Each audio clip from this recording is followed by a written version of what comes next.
Hi, ഇന്ന് നമ്മൾ പറയാൻ പോകുന്നത് നിമിഷപ്രിയയെക്കുറിച്ച് തന്നെയാണ്.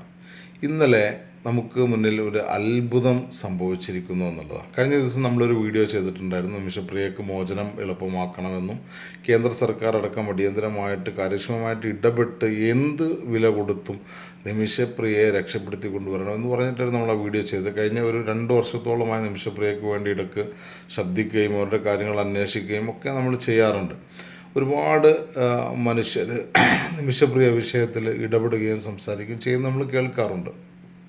ഇപ്പോൾ ഇന്നലെ സത്യത്തിൽ നമ്മൾ ആ വീഡിയോ ചെയ്യുമ്പോൾ ഉണ്ടായിരുന്നൊരു സാഹചര്യം എന്ന് പറഞ്ഞാൽ ഒരു പ്രതീക്ഷയും മലയാളികളായ നമുക്ക് ആർക്കും ഉണ്ടായിരുന്നില്ല. നിമിഷപ്രിയ സ്വാഭാവികമായിട്ടും വധശിക്ഷയ്ക്ക് വിധേയമാക്കപ്പെടും എന്നുള്ള ഒരു ചിന്തയിലിരുന്നു കൊണ്ടാണ് നമ്മൾ വേദനാജനകമായ ഒരു സാഹചര്യത്തിലാണ് നമ്മൾ ആ ഒരു വീഡിയോ കാര്യങ്ങളൊക്കെ ചെയ്യുന്നത്. എന്നാലും നമുക്കൊരു പ്രതീക്ഷയുമില്ല. എന്നാൽ നമ്മൾ ഒരു 24 മണിക്കൂറായപ്പോഴേക്കും നമ്മളൊക്കെ എല്ലാ മലയാളികളും പത്രമാധ്യമങ്ങളിൽ നിമിഷപ്രിയയുടെ വാർത്തകൾ വായിച്ചുകൊണ്ട് ഇങ്ങനെ ആകുലതയിലിരിക്കുന്ന സമയത്താണ് നമുക്ക് മുന്നിലേക്ക്, അതിൽ ഒരു പ്രതീക്ഷയും ഇല്ലാത്ത മലയാളികൾക്ക് മുമ്പിലേക്ക് വലിയൊരു പ്രതീക്ഷയുടെ ഒരു തിരിവട്ടവുമായിട്ട് എ പി അബൂബക്കർ മുസ്ലിയാർ എന്ന ആ മനുഷ്യ സ്നേഹി കടന്നു വരുന്നത് വളരെയധികം സന്തോഷം തോന്നി. ഇപ്പോൾ നമുക്കറിയാം, യമനിൽ ഒരുപാട് ആഭ്യന്തരമായിട്ടുള്ള പ്രശ്നങ്ങൾ നടക്കുകയും ഇത് ഭരണകൂടം തന്നെ പല രീതിയിലും ഉള്ള ചിത്രതകളും പ്രശ്നങ്ങളും നേരിട്ടുകൊണ്ടിരിക്കുന്ന സാഹചര്യം. അപ്പോൾ അതുകൊണ്ട് തന്നെ ഔദ്യോഗികമായിട്ടൊരു രാജ്യത്തിന് അവിടെ ഇടപെടുക എന്നുള്ളത് പറയുന്നത് തന്നെ വലിയ പ്രതിസന്ധി ഉണ്ടാക്കുന്നൊരു കാര്യമാണ്. അപ്പോൾ അതൊക്കെ നമുക്ക് മനസ്സിലാകുന്ന ആ ഒരു സാഹചര്യത്തിലും എ പി അബൂബക്കർ മുസ്ലിയാർ ആ വിഷയത്തിൽ ഇടപെടുകയും വളരെ ഗുണകരമായ നമുക്കെല്ലാം പ്രതീക്ഷ നൽകുന്ന ഒരു വാർത്ത അവിടെ നമുക്ക് ലഭ്യമാവുകയും ചെയ്തു എന്നുള്ളതാണ്. അപ്പോൾ ഞാൻ ഈ വിഷയത്തിൽ ഞാൻ പറയാൻ ഉദ്ദേശിക്കുന്നൊരു കാര്യം, മലയാളികൾ ഈ വിഷയത്തെ 2 രീതിയിൽ സമീപിച്ചിട്ടുണ്ട്. ഒന്ന്, അവർ ഒരു കൊലപാതകം ചെയ്തു, അതിക്രൂരമായിട്ടുള്ള കൊലപാതകമാണ് ചെയ്തത്, അതുകൊണ്ട് അവരെ രക്ഷപ്പെടുത്തി കൊണ്ടുവരേണ്ട ആവശ്യമില്ല, അവർക്ക് വേണ്ടി മലയാളി പണം ചിലവഴിക്കരുത് എന്നുള്ള രീതിയിലാണ് ഒരു വിഭാഗം പറഞ്ഞത്. എങ്കിൽ അവരൊരു പ്രവാസിയാണ്, ഒരു മലയാളി സ്ത്രീയാണ്, തീർച്ചയായിട്ടും അവരെ വധശിക്ഷയ്ക്ക് വിട്ടുകൊടുക്കാതെ നമ്മുടെ രാജ്യത്തിലേക്ക് തിരിച്ചു കൊണ്ടുവരണമെന്ന് പറഞ്ഞ ആളുകളാണ് ബഹുഭൂരിപക്ഷം ആളുകൾ. പക്ഷേ നമുക്ക് കഴിഞ്ഞ ദിവസം നമ്മളെ വീഡിയോക്കടിയിലൊക്കെ വന്ന് ഒരുപാട് ആളുകൾ തെറി അഭിഷേകം നടത്തിയതൊക്കെ ഒരുപക്ഷെ എൻ്റെ വീഡിയോ കാണുന്ന ആളുകൾ കണ്ടിട്ടുണ്ടാവും. അപ്പോൾ അതിനൊരു കാരണം എന്ന് പറയുന്നത് നമ്മുടെ മനസ്സാണ്. നമ്മൾ മനുഷ്യരോട് കരുണ കാണിക്കുക എന്നുള്ളത്, അത് കുറ്റവാളികളായാലും ശരി, ആരായാലും ശരി, ചില സാഹചര്യങ്ങളാണ് ചില കുറ്റകൃത്യങ്ങളിലേക്ക് മനുഷ്യരെ എത്തിക്കുന്നത് എന്നുള്ളതൊരു എത്തിക്സ് കൂടിയുണ്ട്.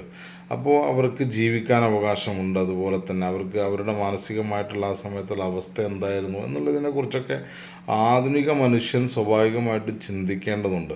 ഇനി അവരവിടുന്ന് രക്ഷപ്പെടുത്തി കൊണ്ടുവന്നിട്ട് ഇവിടുന്ന് തെരുവിലിട്ട് എറിഞ്ഞു കൊല്ലാൻ വിട്ടുകൊടുക്കുകയല്ല വേണ്ട. എനിക്ക് തോന്നുന്നത് ഒരുപക്ഷെ നിമിഷപ്രിയയോട് വിരോധമുള്ള ആളുകൾ സോഷ്യൽ മീഡിയയിൽ എഴുതി കാണുന്ന കമൻറ്റുകൾ കാണുമ്പോൾ ഒരുപക്ഷെ അവരെ അവിടുന്ന് മോചനം കിട്ടി അവരെ നമ്മൾ കേരളത്തിലേക്ക് കൊണ്ടുവരികയാണെങ്കിൽ അവർക്കിവിടെ സുരക്ഷിതമായിട്ട് ജീവിക്കാൻ പറ്റുമെന്ന് എനിക്ക് തോന്നുന്നില്ല. കാരണം അത്രയും മോശപ്പെട്ട രീതിയിലുള്ള അഭിപ്രായങ്ങളും ഭീഷണികളൊക്കെയാണ് പല ആളുകളും സോഷ്യൽ മീഡിയയിൽ. മലയാളിയുടെ മനസ്സ് 2 രീതിയിലാണെന്നുള്ള ഇതിലേറ്റവും ശ്ലാഘനീയമായ ഒരു മനസ്സ് എൻ്റെ ഉദാഹരണമാണ് എ പി അബൂബക്കർ മുസ്ലിയാർ കാണിച്ചതെന്ന് മാത്രമല്ല, ഞാൻ ഒരു കമ്മ്യൂണിറ്റിയെ മാത്രം പറയാം, നാനാജാതി മതസ്ഥർ, ഹിന്ദു ആവട്ടെ, ക്രിസ്ത്യാനി ആവട്ടെ, മുസ്ലിം ആവട്ടെ, ഇതിലൊക്കെയുള്ള സുമനസ്സുകൾ മുഴുവനും നിമിഷപ്രിയയ്ക്ക് വേണ്ടി പ്രാർത്ഥിക്കുകയും അവരെ നാട്ടിലേക്ക് തിരിച്ചെത്തിക്കണമെന്ന് ആഗ്രഹിക്കുമ്പോഴും ഒരു പ്രത്യേക വിഭാഗം ജനത, അത് എല്ലാ വിഭാഗത്തിലുണ്ട്, മുസ്ലിമിലും ക്രിസ്ത്യാനിയിലും ഹിന്ദുവിലും ഒക്കെ ഉണ്ട്, അവർ പറയുന്നത് നിമിഷപ്രിയയെ മരണത്തിന് വിട്ടുകൊടുക്കണം, അല്ലെങ്കിൽ അവരെ വധശിക്ഷയ്ക്ക് വിധേയമാക്കണം എന്നുള്ളതാണ്.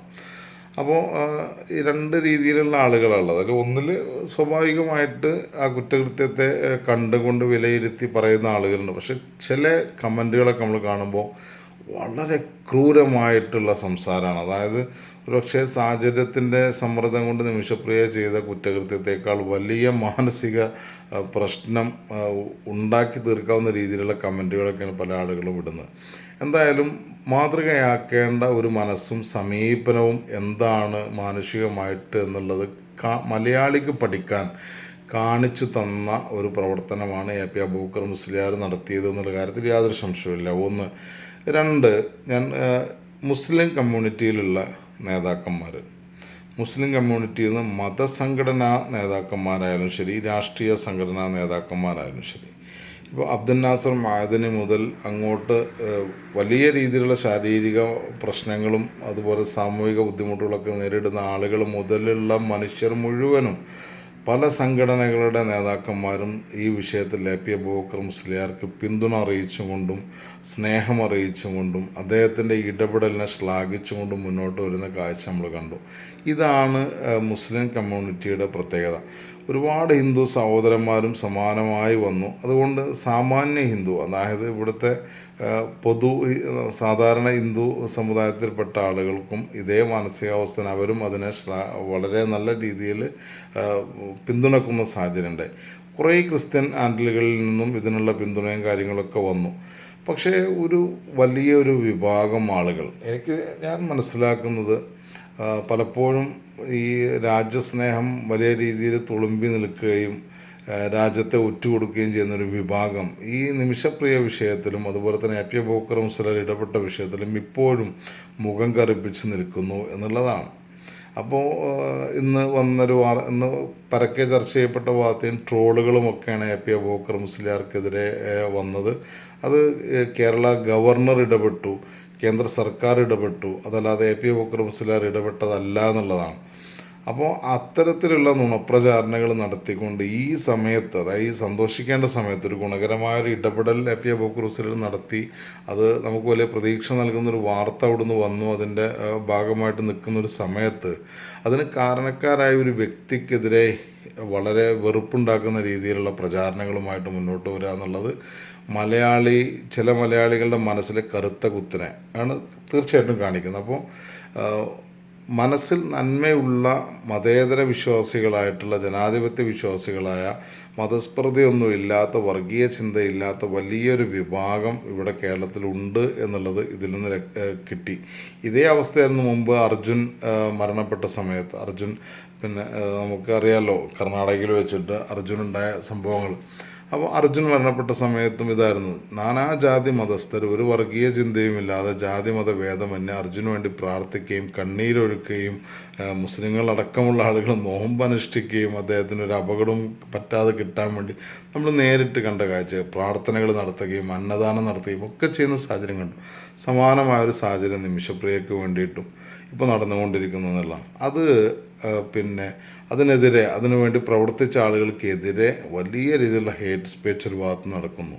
അപ്പം രണ്ട് തരത്തിലുള്ള മലയാളികളുണ്ട് എന്നുള്ളതിന് ഏറ്റവും വലിയ ഒരു ഇതാണ്, നമുക്ക് തെളിവുകളാണ് ഇപ്പോൾ കഴിഞ്ഞ ദിവസമൊക്കെ പുറത്തു വന്നുകൊണ്ടിരിക്കുന്നത്.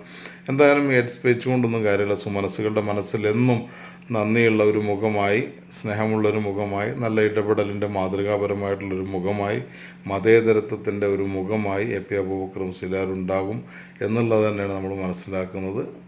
എന്തായാലും നല്ലൊരു ജീവിതത്തിലേക്ക് ആ കുട്ടിക്ക് തിരിച്ചു വരാൻ കഴിയട്ടെ എന്ന് ആശംസിക്കുന്നു. ജയ് ഹിന്ദ്.